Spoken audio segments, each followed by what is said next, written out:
Hello and welcome to the Gaggle, where we challenge and, if necessary, destroy media narratives. I'm Peter Lavelle. I'm also joined by George Szamuely.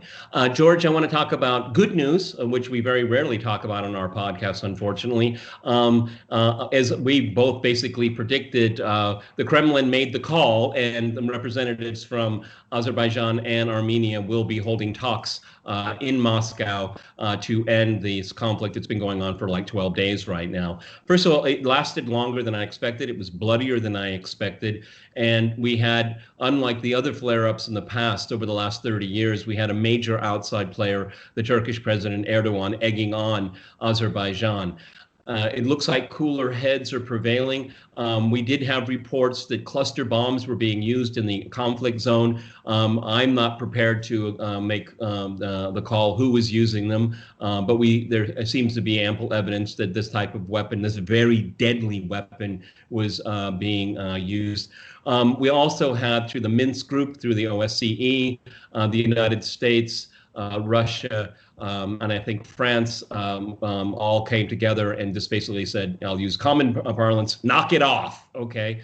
This is really good news here. I guess we have to assume that Azerbaijan thought that they could get a knockout blow very quickly and resolve this frozen conflict.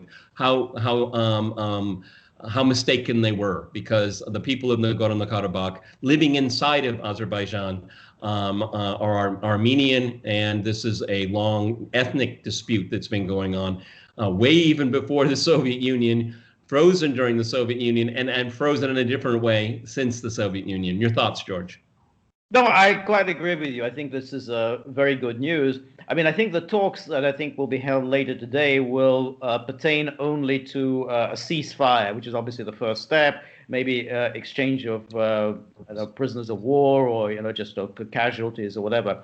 Then will come the hard part, which is first of all maintaining the ceasefire, and then negotiations about some kind of a reasonable resolution, which would probably involve some withdrawal by Armenians from some of the territory that they've occupied since 1994. That's the best possible outcome.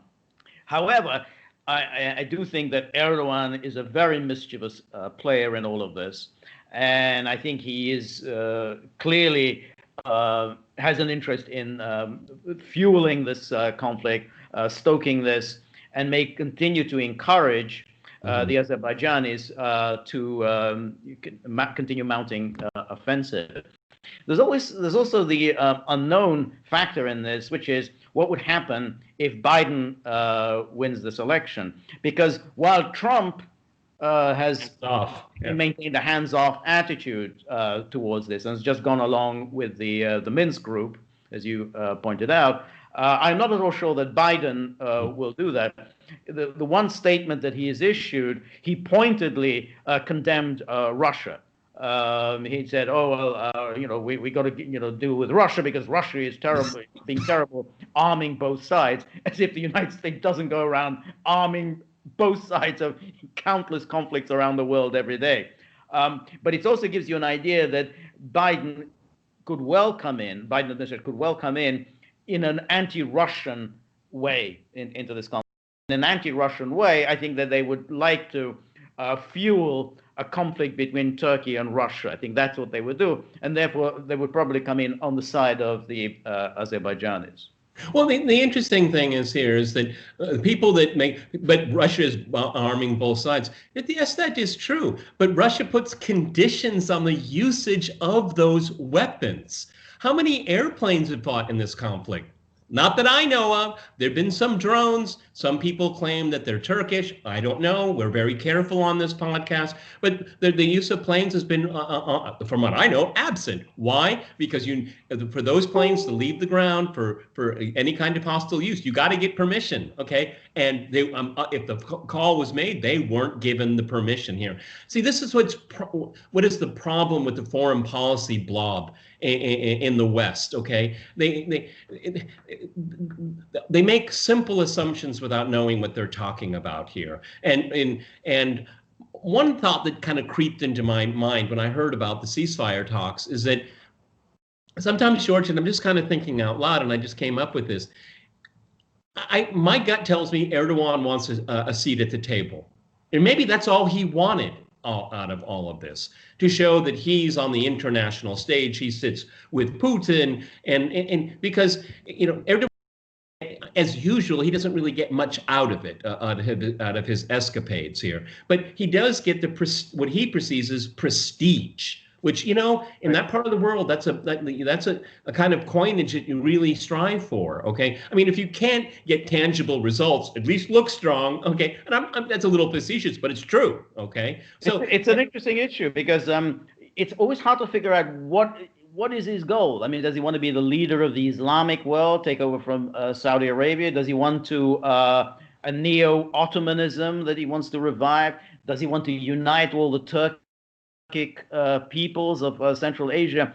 I guess he's just juggling all of them up in the air, antagonizing everybody. See which one works. Exactly, see which one works.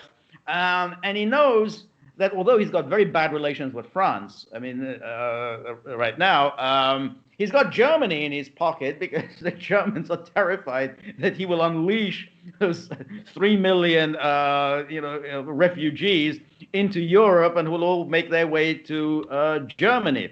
So he knows that Germany really doesn't want to antagonize Turkey.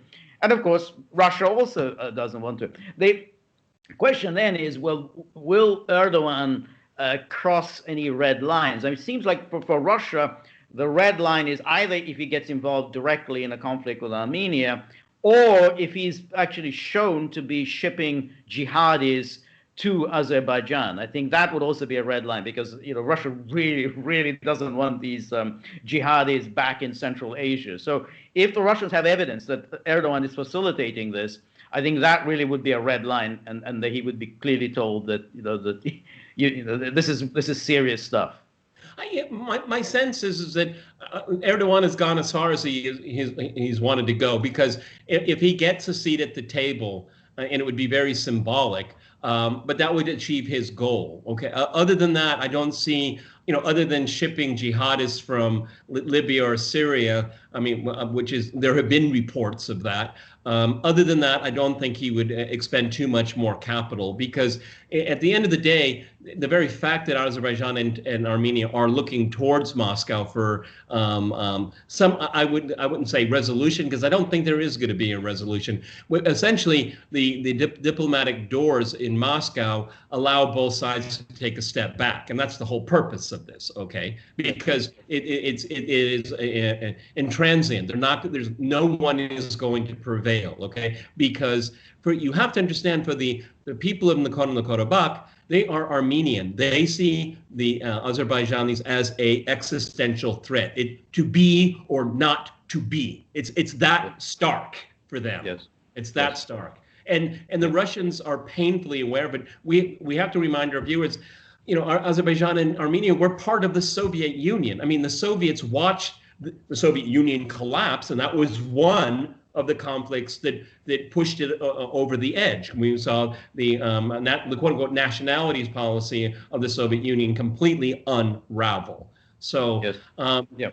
At this point, like I said, I think this is probably the best news we've reported on the Gaggle to date. We're going to watch it very, very closely, and if we'll keep an eye on what Mr. Erdogan's reaction to all this. I haven't seen any reaction from Ankara yet, but if there is, you can rest assured George and I'll be back to do another podcast on this. If you like this, please like, share, and subscribe. More to come.